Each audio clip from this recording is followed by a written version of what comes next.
আসসালামু আলাইকুম, আমি Asiya Islam. Welcome to my channel Cookmaster Bangla. আজকে আমি নিয়ে এসেছি একদম অল্প সময়ে কিভাবে একটি নাস্তা তৈরি করবেন। এটা বাচ্চাদের টিফিনেও দিতে পারেন বা বিকেলের নাস্তাও ব্যবহার করতে পারেন। সো আর কথা না বাড়িয়ে চলে যাই, let's go to my channel. এখানে আমি নিয়ে নিয়েছি দুটি ডিম। আমার ডিমগুলো ছোট, ওই জন্য আমি দুটি মুরগির ডিম নিয়েছি। আপনারা চাইলে বড় ডিম হলে একটাও নিতে পারেন। আর দিয়ে দিচ্ছি 1/4 কাপ চিনি, আর দিয়ে দিচ্ছি 1/2 কাপ পরিমাণে গরুর দুধ। গরুর দুধটা অবশ্যই ঠান্ডা হতে হবে, গরম দুধ দেওয়া যাবে না যেহেতু ডিম। তারপর এগুলোকে আমি একটা হ্যান্ড হুইচের সাহায্যে ভালোভাবে মিক্সড করে নেব, যাতে কোনো দানা দানা বা লাঞ্চে ভাবটা না থাকে। দেখুন কি সুন্দর পাতলা হয়ে গেছে। যখন চিনিটা গলে যাবে তখন এরকম পাতলা হয়ে যাবে। আর এরপর নিয়ে নিচ্ছি আমি পাউরুটি। আমি দুটো করে পাউরুটি নিয়ে এভাবে পাউরুটির যে ব্রাউন অংশটা আছে সেটাকে কেটে ফেলে দিচ্ছি। ফেলে দিয়ে এরপর যে আমি পাউরুটিটার মাঝ বরাবর দুটো টুকরো করে নিচ্ছি। এরকম দুটো টুকরো করে নিলাম।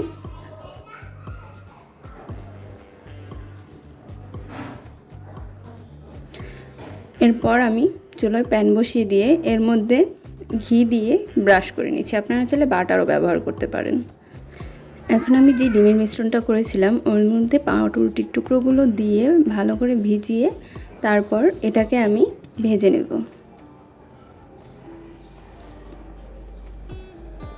আলতো হাতে দিতে হবে, পাউরুটিটা ভিজানোর পরে নরম হয়ে যায়। তো আলতো হাতে পাউরুটিটাকে দিয়ে এপাশ ওপাশ করে আমি ভালোভাবে এটাকে ভেজে নেব। চুলার আঁচটা অবশ্যই মিডিয়ামে রাখতে হবে, হাই হিট হলে কিন্তু এটা পুড়ে যাবে আর ভিতরে কাঁচা থেকে যাবে। আমি এটাকে আলতো হাতে উল্টে দিয়ে ভালোভাবে একটু ভেজে নিচ্ছি।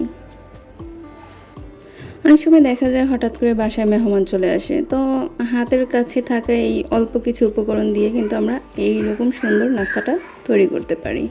তা আমার পাউরুটিগুলো প্রায় ভাজা হয়ে আসছে।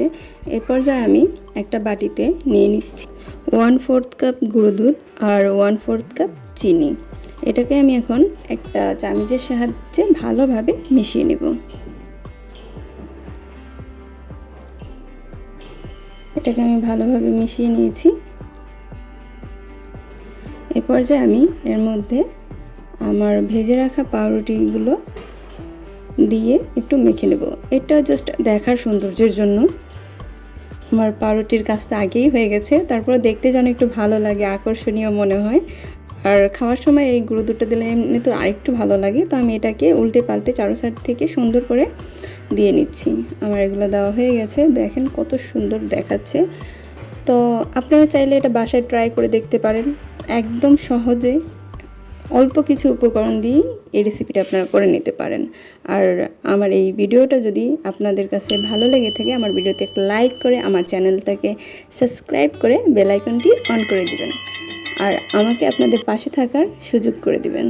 আল্লাহ হাফিজ, বাই বাই বন্ধুরা।